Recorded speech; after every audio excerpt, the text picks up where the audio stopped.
제목이 유월절 양인데요. 꽃꽂이를 한번 좀 봐주실래요? 예. 뭐 저하고 꽃꽂이 하는 우리 집사님들하고 짜고 한 건 아닌데, 예. 뭐 이 이상 유월절 양을 잘 표현할 수는 없을 것 같아요. 그러니까 유월절 양은 원래는 하나님의 나라에서는 여기 장미꽃처럼 말이죠. 예. 예. 영광이었습니다. 그분은 하나님의 독생자였으니까요. 영광 중에 계시던 분이에요. 그런데 그냥 이 세상을 보고만 있을 수 없어서 이제 그분이, 예, 영광 중에 계시던 그분이 사람의 몸을 입으시고 이 세상에 찾아오십니다. 네. 그분은 큰 왕이시고 이 세상에 와 계실 때도, 예, 위대한 왕이셨죠. 그런데 나의 죄, 예, 이 세상의 죄를 해결하시기 위해서 그분은 어떤 길을 선택하시나? 아래쪽 보시면은 형극의 길이 있어요. 가시밭길이죠. 가시밭길. 얼마나 고독하고, 예, 아프고 고통스러운 길인지 몰라요. 그 길을 선택하세요. 우리를 죄에서부터 죄사함의 은혜로 인도하시려고, 우리를 율법의 저주에서부터 해방시켜 주시려고, 그리고 극기하는 우리를 사망의 재앙, 죽음에서 구원하시기 위해서 십자가에 달리시는 거예요. 저 십자가를 어떻게 저렇게 만들어 세웠는지 모르겠어요. 예. 그리고 그분은 유월절 양으로서의 사명을 완수하시는 겁니다. 할렐루야. 꽃꽂이 하시는 집사님들에게 감사의 박수 한번 좀 보내주세요. 이거 기도 많이 하고 한 거예요.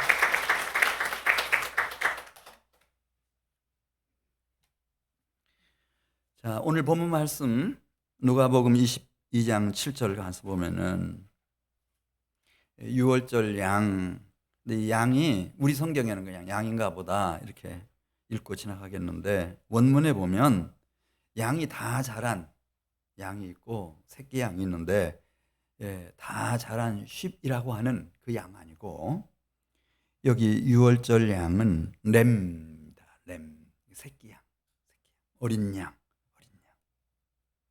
원래 유월절은 너희 어린 양은 흠없고 일령된 수컷으로 해라.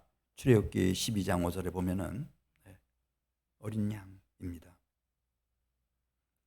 이 어린 양에 대해서는, 예, 그 창세기에 잘 소개됩니다. 이제 번제를 드리기 위해서 독자 이삭과 함께 아브라함이 모리아 산에 올라가는 중이었어요. 근데 뜻밖의 질문하는 겁니다. 아버지에게 아들 이삭이 뭐라고 질문했습니까? 네, 그 질문하기를,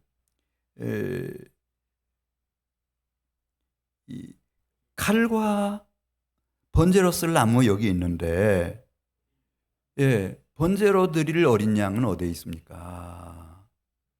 번제로 드릴 어린 양. 이게 굉장한 통찰력이에요. 네, 번제로 드릴 어린 양. 어린 양을 찾습니다. 그때 아브라함이 아마 성령의 감동으로 그 대답을 한 것 같아요. 번제로 드릴 어린 양은 하나님이 자기를 위해서 친히 준비하시리라. 그런 말을 해요. 네. 그리고 2000년 지났어요. 침례를 베풀던 침례 요한이 나사렛 예수가 오시는 모습을 보면서 이렇게 말합니다. 볼지어다, 세상 죄를 지고 가는 하나님의 어린 양이로다. 여러분, 우리는 그냥 죄에 대해서 너무 무신경하죠. 무심합니다. 무지하죠. 우매합니다, 여러분.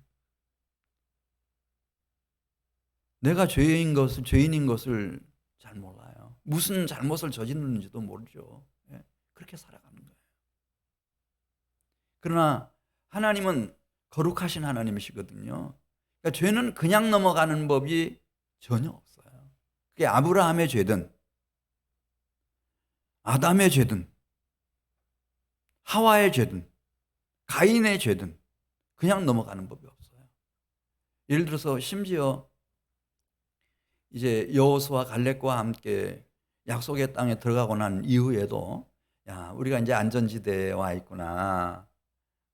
이제 탄탄한 기반을 갖추고 이제 뭐 재미나게 즐겁게 살아가면 되겠구나. 그래서 하나님 떠나요. 이스라엘 백성들이. 하나님 떠나면 꼭 범죄하죠. 범죄하면 단 한 번도 사사기 읽어보세요. 하나님 못 본 채 하고 지나가신 일이 있나? 그런 개인도 없고 그런 시대도 없었어요. 항상 하나님은 불꽃 같은 눈으로 다 보시고 심판하십니다. 북이스라엘이라도 아수르를 몽둥이로 들어서 사마리아와 북이스라엘을 진멸해 버리셔요. 예외 없어요. 뭐 유다, 예루살렘이라도 마찬가지예요. 바벨론을 들어가지고 유다라도 예루살렘이라도 진멸해 버리시죠.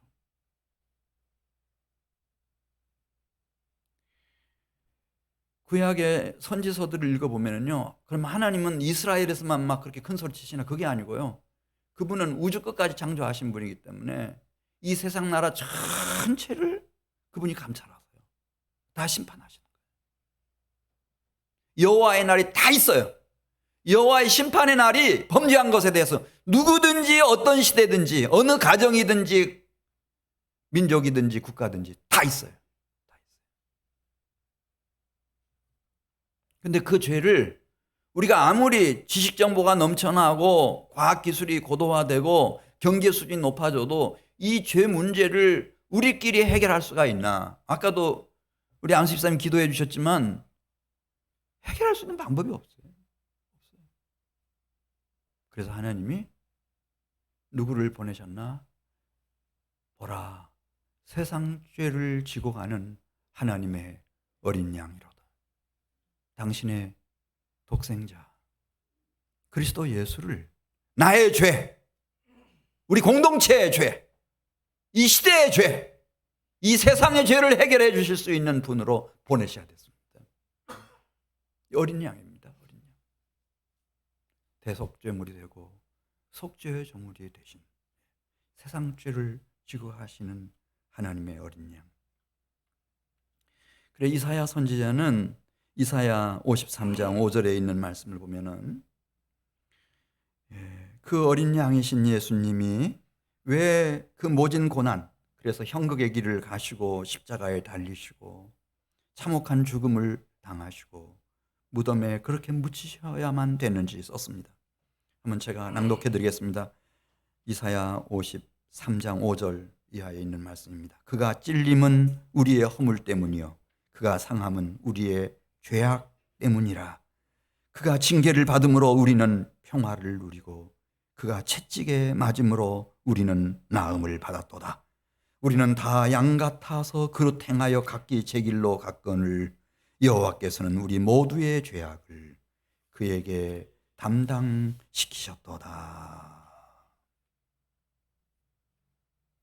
베드로 사도도 베드로전서 2장 24절에서 친히 나무에 달려 당신의 몸으로 우리의 죄를 대신 담당하셨다.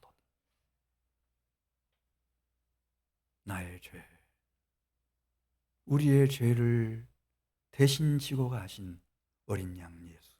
보라, 세상 죄를 지고 가는 하나님의 어린 양이로다.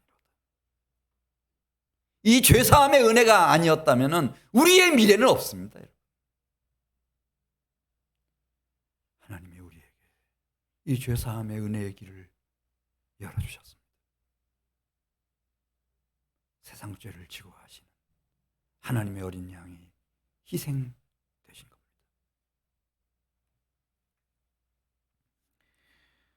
또 오늘 이 누가복음 22장 8절부터 보면은 이분은 위대한 왕이십니다. 큰 왕, 영광의 왕이십니다.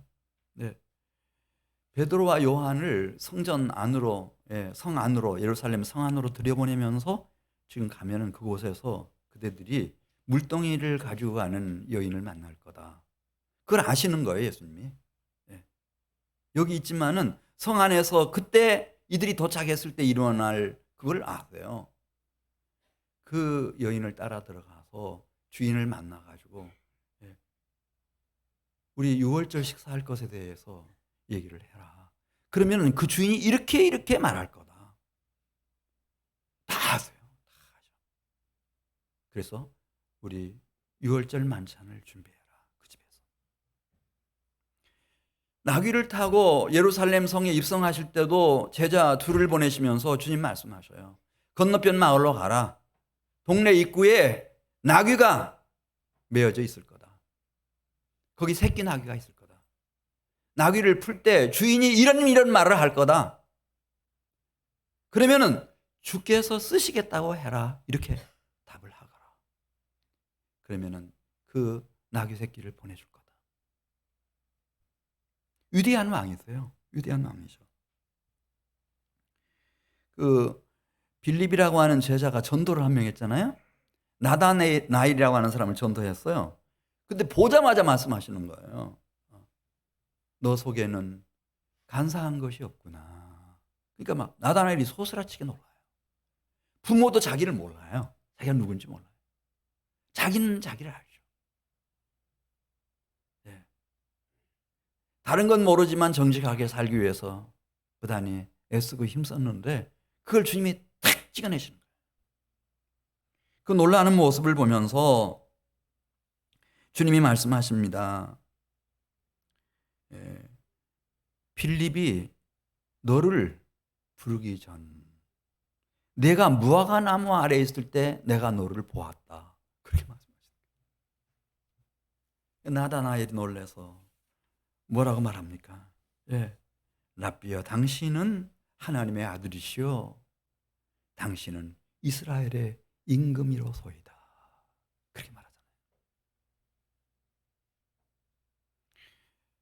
안드레가 형제 시몬을 데려왔어요. 보자마자 그 자리에서 말씀하세요. 너는 베드로라는 거예요. 베드로다. 페트로스다. 반석이다. 내가 이 반석 위에 내 교회를 세우리니 그 세워지는 교회의 100년 후, 1000년 후, 2000년 후 세상 끝날까지를 다 보고 계셔요. 음부의 권세가 이기지 못할 거다. 그리고 그 다음 기회에 있었을 때 베드로가 어떻게 죽을 것인가도 다 말씀하셔요. 예수님은 베드로의 죽음 못 봤죠. 이 지상에서는. 일찍 돌아가시고 승천하셨으니까. 근데 다 말씀하셔요. 그분이 힘이 없어서가 아니고 지혜가 없어서도 아니고 요한복음 12장 27절 보면 아버지여 내가 이를 위하여 이때에 왔나이다. 그분은 죄사함의 은혜를 베푸시는 어린 양이 되기 위해서 그분이 내가 땅에서 들리면 하나님이 원하시는 모든 사람 내게로 이끌겠노라 그렇게 말씀하신 것처럼 그분은 보시면서 세상 죄를 지고 가시는 나의 죄, 우리의 죄, 인류의 죄, 이 세상의 모든 죄를 지고 가시는 그런 어린 양으로서의 길을 가셨습니다. 여러분. 그분은 위대한 왕이십니다. 영광의 왕이십니다.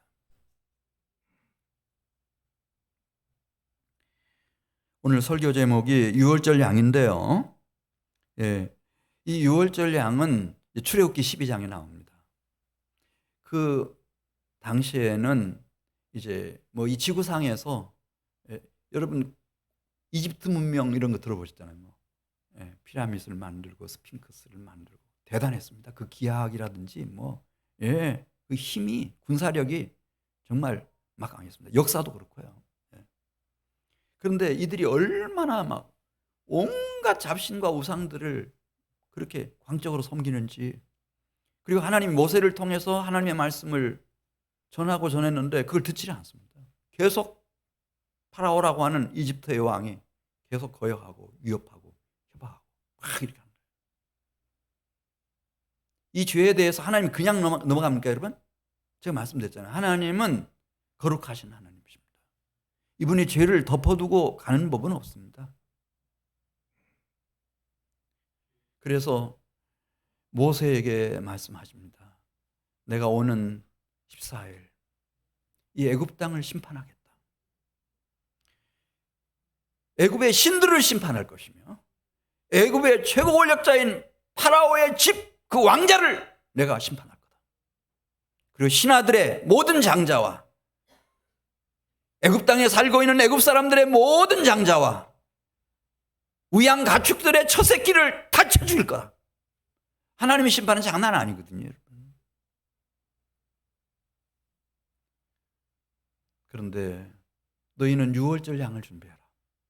이달 니산월이에요. 그때로서는 1월 10일이 되면 그때까지는 다 흠없는 1년 된 어린 양을 다 준비해라.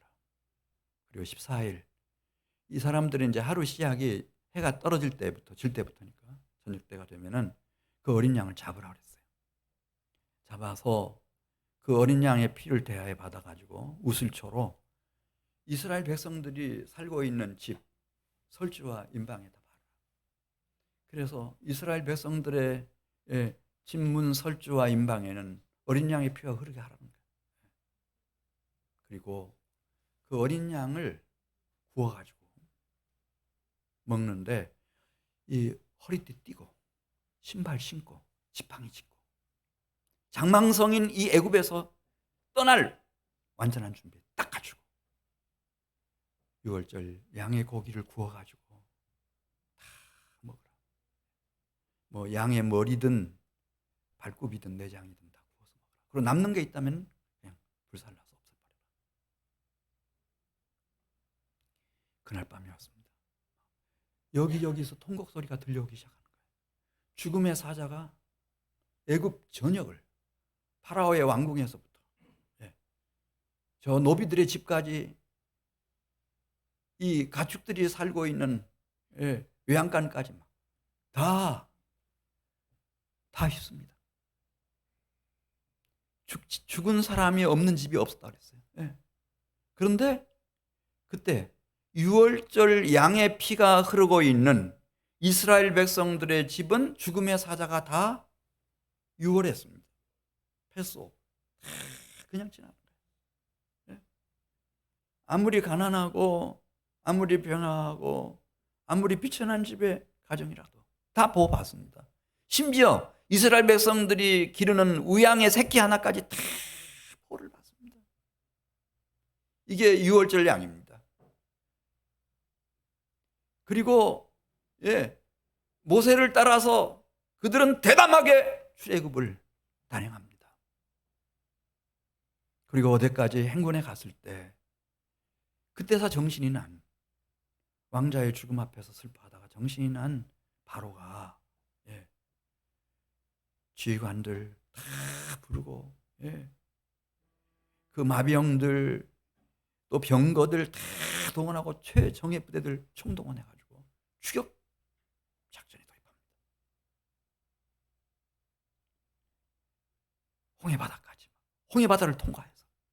그런데 하나님은 놀라운 분이셨습니다. 이 유월절 양의 고기를 먹은 이스라엘 백성들은 추격 전에서 한 사람도 희생당하지 않습니다. 다 100% 보호를 받습니다. 홍해바다에서 바로와 애굽의 모든 군사들이 전멸당했습니다. 한 사람도 빠져나오지 못했습니다. 그러나 유월절 양의 고기를 먹은 이스라엘 백성들은 단 한 사람도 홍해바다를 빠져나오지 못한 사람이 없습니다. 유월절 양 그 피와 그 고기의 의미는 무엇인가? 하나님이 유월절 양의 피가 있는 집, 유월절 고기를 먹은 사람들은 사망의 재앙에서 죽음에서부터 다 건져주셨습니다. 다 건져주셨습니다. 그래서 예수님은 우리를 사망에서 건지시려고 유월절 양이 되시기로 선택하신 겁니다. 그분이 무지해서가 아니고 무능해서가 아니고 판단 미스가 아니고 의도적으로 유월절 양이 되시기로 그렇게 작정하신 겁니다. 여러분, 남유다의 역사를 보면 유월절을 중요하게 생각하는 왕이 하나 있었는데 히스기야라고 하는 왕이 있었어요. 이 히스기야는 유다뿐만 아니라 그 이제 북왕국 망하고 난 후 남아있는 그 북이스라엘 사람들까지 다 소집을 해가지고 정말 경건한 유월절을 지켜요. 근데 그 과정에서 그동안 그 선조들이 선대에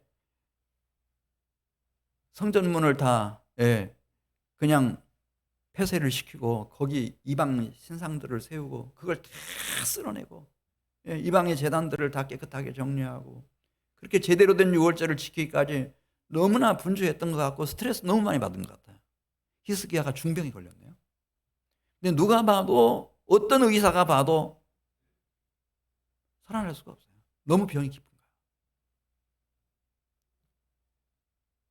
거예요. 그런데 살아나요. 15년 생명을 하나님이 더해 주셔요. 할렐루야. 그 죽음에서 구원해내신다니까요. 북왕국을 진멸한 아수르 군대가 사네립이 주동이 돼가지고요. 직접 왕이 18만 5천 대군을 이끌고 유다를 치지 않습니까? 여러분? 다 죽는 줄 알았어요. 그런데 유월절을 그렇게 정성껏 지킨 히스기야 왕과 그 예루살렘과 유다를 하나님이 구해내시지 않습니까? 하루 저녁에 죽음의 사자를 보내가지고 18만 5천을 다 송장이 되게 만들어요. 사네립이 겨우 피해가지고 본국으로 돌아갔는가 싶었는데 자식들에게 테러를 당해가지고 암살되지 않습니까? 유월절 양. 지금 제가 두 가지 말씀드렸어요.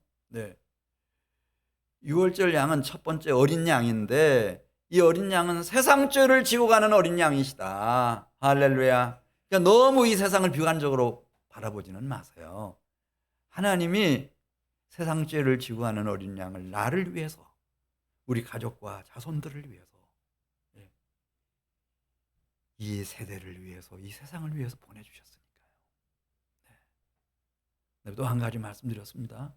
그 죄의 저주, 율법의 저주에서 우리를 해방시켜 주시고 우리를 사망의 재앙에서 건져주시기 위해서, 죽음에서 구원해내시기 위해서 유월절 양을 보내신 거예요.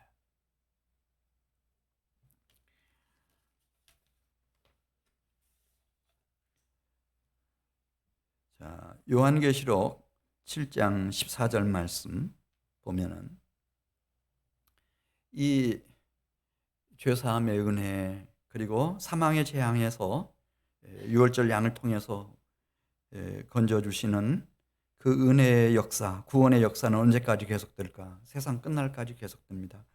요한계시록 7장 14절 말씀 제가 읽어드립니다.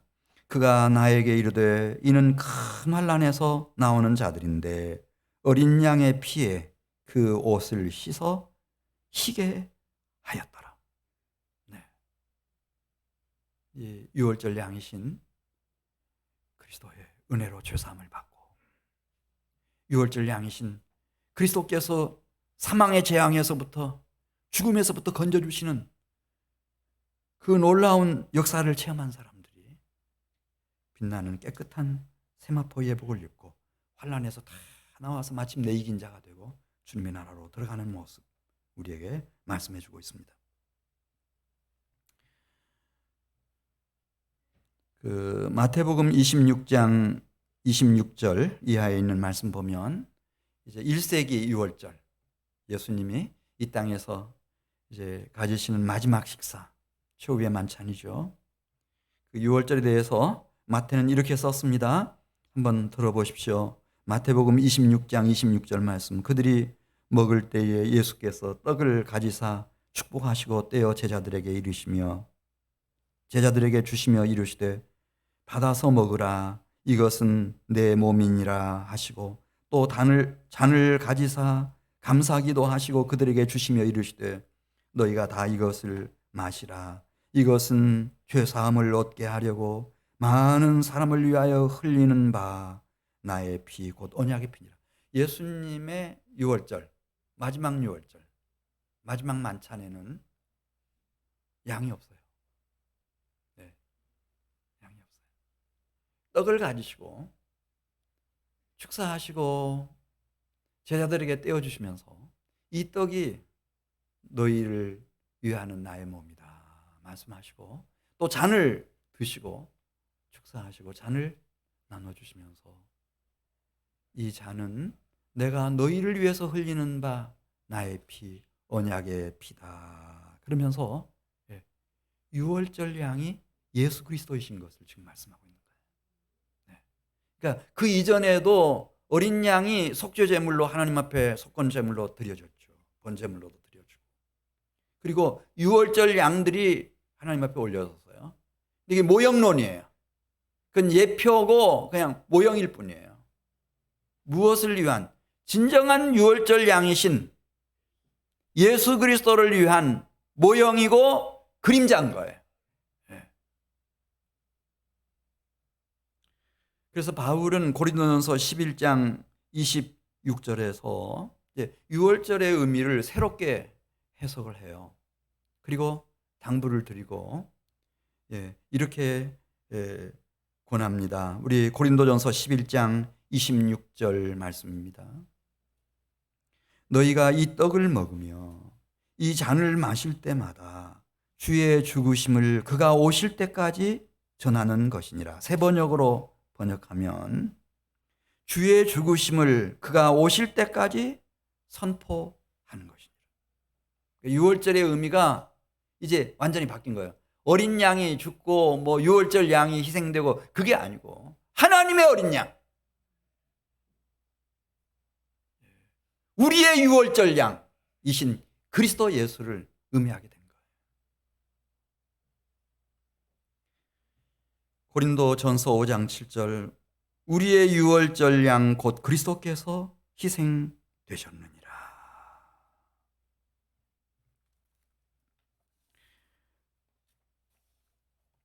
따라서 우리가 주의 만찬, 성찬식을 지금 못하고 있습니다. 아마 2000년 기독교 역사 속에서 이런 때가 있었는지는 잘 모르겠어요. 하나님의 기쁜 뜻이 있겠죠. 이제 그 역사적인 기록에 의하면은 원시 기독교는 예배 때마다 성만찬을 했다고 그래요. 그런데 그렇게 하다 보니까 사람들이 매너리즘에 빠져가지고 성만찬의 경건함, 깊은 영적인 의미 이걸 잊어버리고 포도주도 너무 과하게 마시기도 하고 막 그래서 문제가 생기고 하니까 한 달에 한 번으로, 또 두 달에 한 번으로, 6개월에 한 번으로, 1년에 한 번으로 이런 식으로 이제 바꿨다고 하는데, 우리가 이렇게 막 주의 만찬을 못 하고 뭐 2년, 3년째 이렇게 접어들어가고 있어요.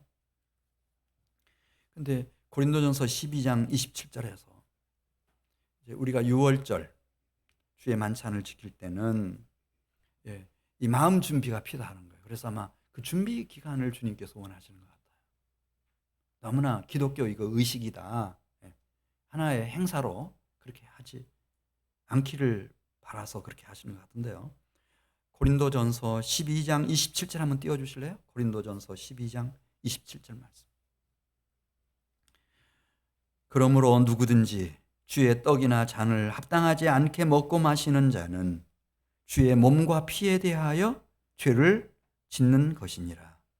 사람이 자기를 살피고 그 후에야 이 떡을 먹고 이 잔을 마실지니 주의 몸을 분별하지 못하고 먹고 마시는 자는 자기의 죄를 먹고 마시는 것이니라. 그러므로 너희 중에 약한 자와 병든 자가 많고 잠자는 자도 적지 아니하다. 그런 말씀 나오는데 정말 자신을 살피고 경건함으로 주의 만찬을 대할 것을 권면하고 있습니다. 자, 왜 그럴까? 요한복음 6장을 한번 좀 펴주세요. 요한복음 6장에 보면은 유월절의 의미가 하나님의 어린 양이 오심으로써, 우리의 유월절 양이 십자가에 희생되심으로써 이제 유월절의 의미가 완전히 바뀌었다고 하는 거 지금 말씀드리면서, 요한복음 6장 35절에 보면 우리의 유월절 양이시며 나와 온 세상에 세상 죄를 지고 가신 하나님의 어린 양이신 예수님, 이분이 생명의 떡이다. 그렇게 말씀했어요. 35절 예수께서 이르시되 나는 생명의 떡이니 내게 오는 자는 결코 줄이지 아니할 터이요 나를 믿는 자는 영원히 목마르지 아니하리라. 또 51절에도 나는 하늘에서 내려온 살아있는 떡이다. 그렇게 말씀하십니다. 그래서 이 하늘에서 내려온 참떡이시며 살아있는 떡이시며 생명의 떡이신 이분의 살과 피를 먹고 마시면은 내 안에 이 새 생명이 잉태가 돼요. 네. 새 생명이 일어나요. 그러니까 이전에 내가 이 땅에 태어나서 지금까지 살아온 그 생명 말고 이 세상 사람들이 보통 가지고 있는 생명 말고 이 새 생명, 그 새 생명이라고 하는 것은 말씀드린 것처럼 죄사함의 은혜가 있는 생명, 말씀드린 것처럼 사망의 재앙에서 건진받은 생명, 나를 섬기는 자는 나를 따라오라고, 그래서 나 있는 곳에 너희도 함께 있을 것이며 내 아버지께로부터 귀하게 여김을 받을 것이라고 말씀했는데, 그 예수님을 따르는 생명, 전심으로 따르는 생명, 그 생명이 일어난다니까요. 있어요, 여러분. 그게 있어요.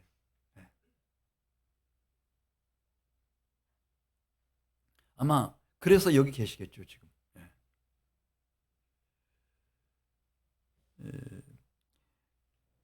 뿐만 아니라 요한복음 6장 55절에 있는 말씀을 보면은, 그렇다 하더라도 우리는 언젠가는 한번 죽는 것은 사람에게 정한 것이기 때문에 뭐 매장을 하든 화장을 하든 우리가 티끌로 흙으로 돌아가죠.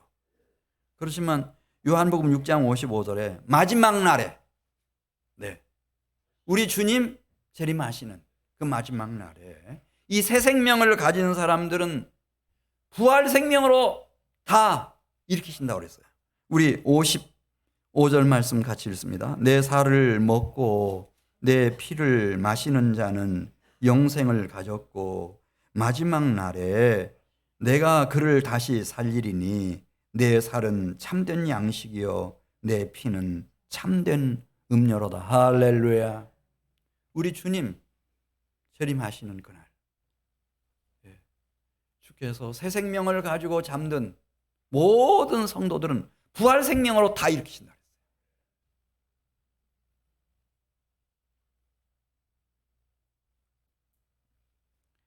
39절 말씀 보겠어요. 39절. 요한복음 6장 39절입니다.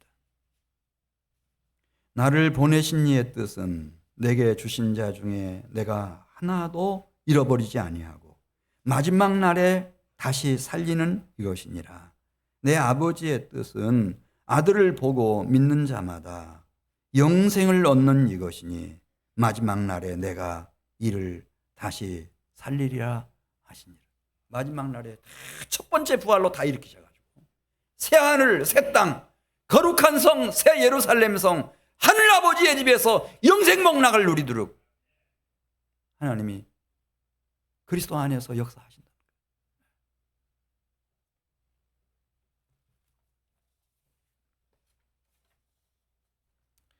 그래서 56절 요한복음 6장 56절 내 살을 먹고 내 피를 마시라 그렇게 말씀하시네요. 뭐 우리가 식인종도 아니고 무슨 사람의 살을 먹고 피를 마시나 우리 그렇게 생각할 수 있는데 도대체 이게 무슨 뜻일까? 예수님이 그냥 함부로 말씀하시는 분은 아니잖아요. 다 근거가 있으니까 예수님 말씀하셨겠는데 그분은 말씀드렸잖아요. 큰 왕이시다고요. 위대한 왕이세요. 그분은. 그럼 정확한 분이에요. 그런데 56절에서 한번 같이 읽습니다. 내 살을 먹고 내 피를 마시는 자는 내 안에 거하고 나도 그의 안에 거하나니 살아계신 아버지께서 나를 보내심에 내가 아버지로 말미암아 사는 것 같이 나를 먹는 그 사람도 나로 말미암아 살리라. 이 관계를 말하는 거예요. 연합된 관계. 살아계신 아버지께서 나를 보내심에 내가 아버지로 말미암아 사는 것 같이 그래서 나를 본 자는 나와 아버지는 하나다 이렇게 말하는 것처럼 그 연합된 관계예요. 그런 것처럼 주님이 내 살을 먹고 내 피를 마셔라. 그래서 내 안에 거하는 자가 되고 나도 그대 안에 거해야 되겠다. 그건 뭘 얘기하는가? 연합된 관계를 말하는 거예요. 그러니까 주일날 한 번씩 교회 와가지고 예수님하고 만났다가 또 예수님하고 떨어졌다가 만났다 떨어졌다 붙었다 떨어졌다 그게 아니고 연합된 관계. 예수님이 그 요한복음 15장에 보면 그 관계를 한 비유를 통해서 말씀하셨어요. 포도나무 비유. 당신이 I am the true vine. 나는 진리의 포도나무라는 거예요. 그러니까 우리가 지금 생각하는 가수원의 포도나무 그거 말고 진리의 포도나무. 진리의 포도나무. 그리고 너희는 그 포도나무에 붙어 있는 가지가 되라는 겁니다. 왔다 갔다 하지 말고 다 붙어 있는 가지가 되라는 거예요. 그러면은 다 싹을 틔우고 꽃을 피울 것이며 극상품 포도나무니까. 이건 진리의 포도나무니까. 가장 좋은 열매를 가득 맺을 거다. 요한복음 15장 4절. 내 안에 거하라. 나도 너희 안에 거하리라. 가지가 포도나무에 붙어 있지 아니하면 스스로 열매를 맺을 수 없음같이 너희도 내 안에 있지 아니하면 그러하리라. 내 안에 거하라. 이 거하라고 하는 그 원어는 무슨 의미인가? 예수님 안에서 기다린다는 뜻이에요. 왔다 갔다 하지 않고 그냥 예수님 안에서 기다리는 거예요. 끝까지 두 번째는 남아있는 거예요. 끝까지 남아있는 거예요. 세 번째는 그 예수님 안에서 사는 거예요. 하루 24시간 1년 365일 돌아가실 때까지 그 예수님 안에서 사는 거예요. 이게 붙어 있는 거예요.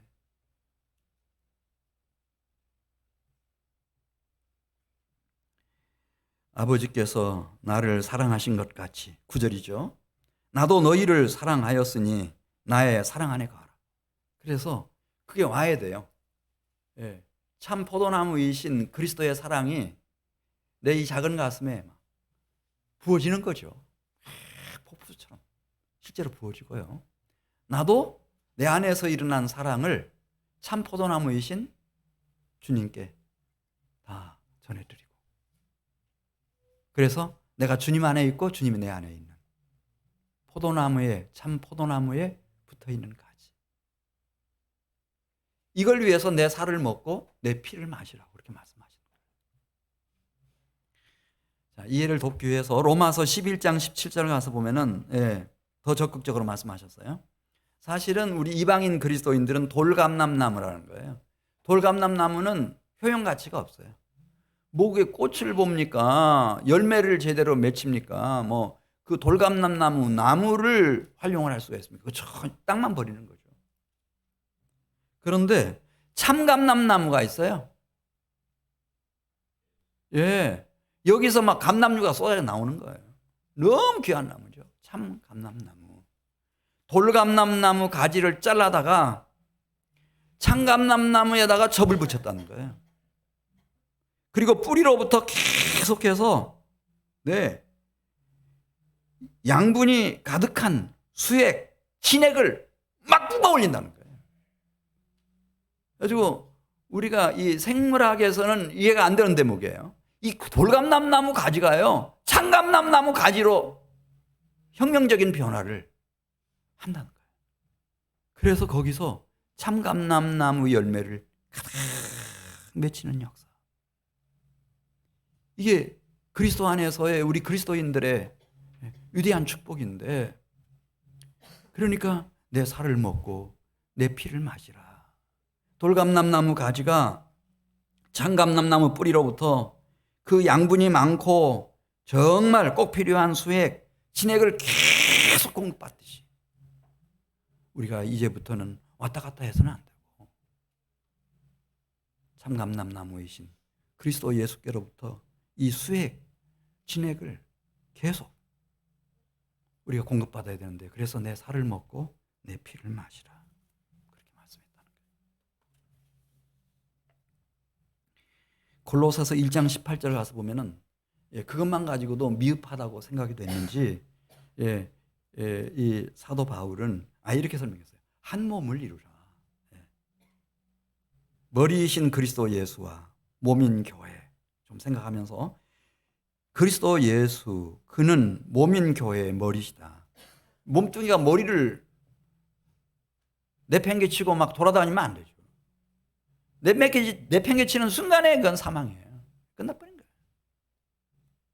고린도전서 12장 27절. 너희는 그리스도의 몸이요 지체의 각 부분이다. 이 팔이, 다리가, 코가, 귀가 지멋대로 돌아다니면 안 되죠. 몸에 딱 붙어 있어요. 몸은 머리에 딱 붙어 있고요. 그런 것처럼 예수님이 왜 내 살을 먹으라, 내 피를 마시라고 말씀하셨을까? 그건 연합인데 그냥 보통 연합이 아니고 한 몸을 이루는 거다. 그런 관계 속에 있어야 그리스도의 장성한 분량이 충만한 데까지 자라날 수 있다는 거예요. 그렇지 않으면 허송세월한다는 거죠. 인생을 다 살고 났을 때 허무하다, 아무것도 아니네, 속아서 살았구만, 이렇게 하지 않고 그리스도의 완전하신 충만까지 이르려면은 연합, 하나됨, 머리, 몸, 지체처럼 한 몸이 되는 거. 그렇게 되려면은 우리의 생명의 떡과 음료가 되시는 그리스도의 살과 피를 먹고 마시는 방법밖에 없다. 그렇게 말씀하시는 겁니다. 우리 요한복음 6장 58절 말씀 같이 읽겠습니다. 요한복음 6장 58절 말씀.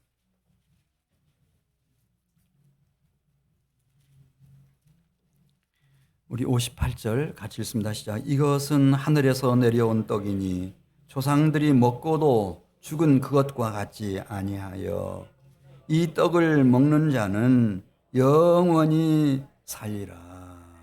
썩을 양식 아니고 영생하도록 있는 이 양식. 하늘에서 내려온 참떡, 생명의 떡이신 그리스도 예수. 그분의 생명은 달라요, 여러분. 그 근원부터 달라요. 이분의 생명은 진리인 말씀이 육신을 입고 이 세상에 오신 생명이에요. 좀 어려운 얘기 같지만은 이 생명은 성령으로 잉태되신 생명이에요. 이분의 생명은 사랑을 위해서 활화산처럼 타오르는 생명이에요. 그 거룩한 생명, 영원한 생명. 너무 귀하죠, 그 생명. 그래서 오늘 종려주일이고 또 이제 고난주가 이렇게 시작되는데 우리 사랑하는 성도 여러분들이 주님이 그렇게도 당부하시던 내가 유월절 양이다. 이 떡은 내 몸이고 이 잔은 내 피다. 그러면서 이것을 행할 때마다 세상 끝날까지 나를 기념하라고 그렇게 말씀하시면서 이 떡을 먹고 이 잔을 마시듯이 내 살과 피를 먹고 마시라 그렇게 말씀하셨는데 한번 이 말씀 한 주간 묵상하면서 보내시지 않겠어요? 나에게는 내 살과 피를 먹고 마셔라. 내가 생명의 떡이다. 그러면은 그대에게 새 생명이 잉태될 것이고 새 생명이 주어질 것이고 그 새 생명은 말씀드린 것처럼 죄 사함의 은혜로 살아가는 생명, 그리고 사망에서 건짐받은 생명, 끝까지 예수님을 따라가는 그 생명인데 내 살을 먹고 내 피를 마시라 하는 말씀 생각하면서 주님과 나와의 거리를 한번 측정해 보세요. 주님이 원하시는 그 거리는 연합된 포도나무와 가지처럼 돌감람나무와 참감람나무 접붙임이 되는 것처럼 머리와 몸과 지체처럼 하나로 가는 겁니다. 그 새 생명을 가진 자만이 이 세상 마지막 끝날에 우리 주님 오셔서 부활 생명으로 다 일으키시고 첫 번째 부활로 다 일으키시고 아버지의 집 거룩한 성 새 예루살렘 성에서 영생 복락을 누리게 해주실 것입니다. 우리 같이 기도드리겠습니다.